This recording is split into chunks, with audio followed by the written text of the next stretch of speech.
Hi there, my name's Cory Brand. I'm a member of Total Outdoorsmen, have been for about 3 years now, and this is the second time I've got to be part of the youth hunt as a guide. And this year I was paired up with Skyler Stoll from Sully, and we had a great time together. We did a lot of things leading up to the event, during the event, and looking forward to after the event as well. But what we did is we got together the night before, the afternoon before the hunt, and was able to meet with him, chat with him, get to know him a little bit better. Actually, Skyler, I knew prior to the event, so that was a bonus for me. But we shot our guns, got to talk about where the right place to shoot a deer is, kind of got a game plan for the next morning of our hunt, and put a few slugs through the gun, and Skyler did his job. He did a great job. And after that, it's history.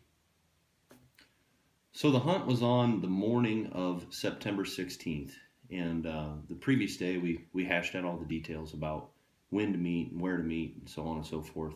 And woke up early, got a tummy full of breakfast, and Skyler was right on time.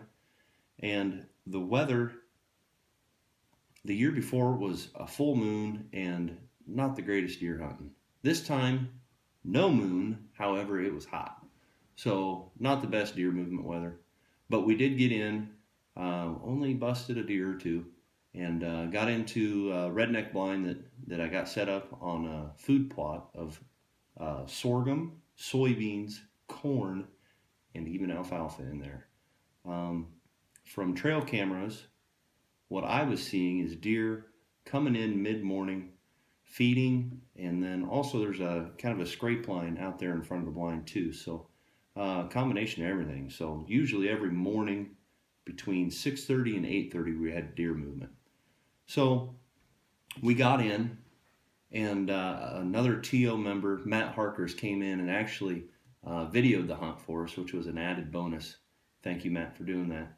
And we walked in, got set up in the blind, chit-chatted about a little bit of everything. A lot of times I just shared a lot of memories from when I had hunted. I pointed out several stands that I had in there and talked about previous hunts, talked about the year before when I took Trevor along, and we sat in that same blind and actually shot a buck out of that same blind.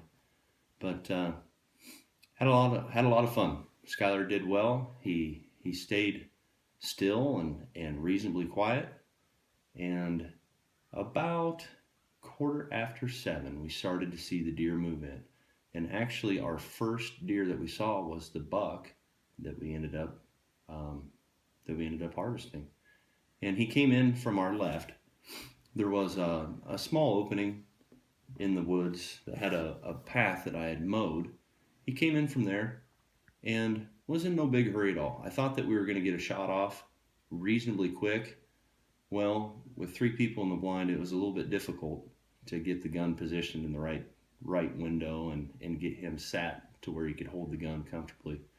So he kind of scooted out in front of us, and then got in front of us. He was a little bit further away, but still within range. And we actually planned ahead a little bit, and he came out right window of Skyler, and we had the gun sitting there and ready. He snacked in the food plot for a while. We just sat patient. We were hoping, we had our fingers crossed that he was going to come to our right to where we were set up to shoot. And lo and behold, he did. And I got to try out my famous Matt, and got him to stop. Skyler took his time, got the crosshairs on him, and let the 12 gauge do its job.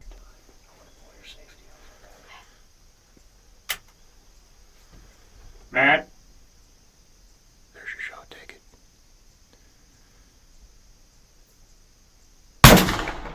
Got him. Got him. Nice shooting, buddy.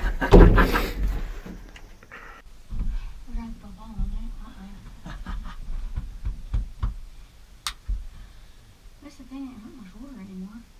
You see him kind of tuck just a little bit. You hit him. You see where the shot hit? I could tell that he put a good shot on him. I wasn't exactly sure where he hit him, but I was pretty certain he got a good shot on him by the way he took off. And he went kind of behind us through the woods, and 90% of the time the deer would go down the hill and go to water. So we waited about 20-25 minutes until we got out of the blind. We had to slap hands and give her high fives and text mom and all that good stuff. And then we sought after the blood trail, and it was tough to come by. We actually didn't find it, but we did go down the hill trying to just find the deer. Came up short. We hunted for probably about 45 minutes, and then we thought we were going to make one more lap around the hill, and then Matt actually found him kind of out in the open, and Skyler did his job. We caught a lung. The deer did not go far, and he was able to harvest his first deer. But the smile that was on his face was amazing, and as you can see in the footage of the hunt, the smile that was on my face made it worth it too. So good job, Skyler. Thank you.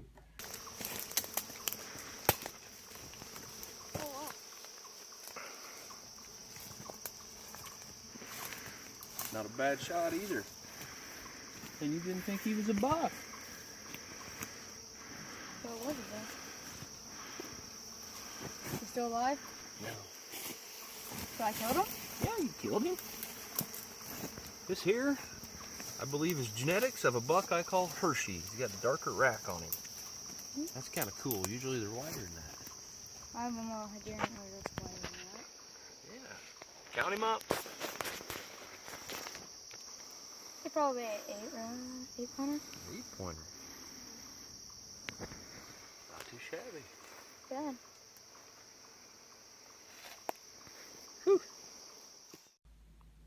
So the goal of Total Outdoorsmen and doing this youth hunt, you can talk to different members and you'll get different answers, but the one common answer that you'll always get is that we want to introduce youth that may not have the chance to experience God's creation with us, whether that be through our spring turkey hunt or through our youth deer hunt or some of our fishing dates.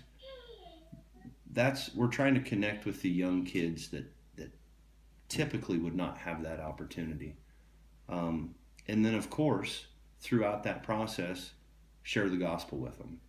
And sometimes it's not direct, but we always try to lead by example.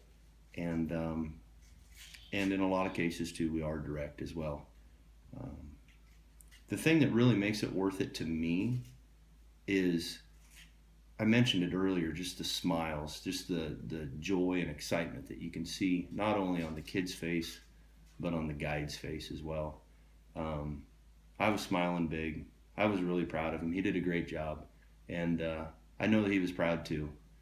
But when we hunt less than a mile from my house, so I can kind of keep an eye on the deer and see what's doing what and when, and that was one of the factors of when we purchased that ground, is that I just thought of all the memories that we'd have on that ground. And I wasn't a TO member at the time. I was being selfish and thinking of my own kids and my own memories. But I'm glad that now I've been able to share 2 hunts and 2 successful hunts with kids that maybe wouldn't have got the chance to deer hunt. So God's plan kind of changed my heart on that, and love to share that ground with youth. So why do I do it? The joy, the excitement, the smiles. That's why I do it.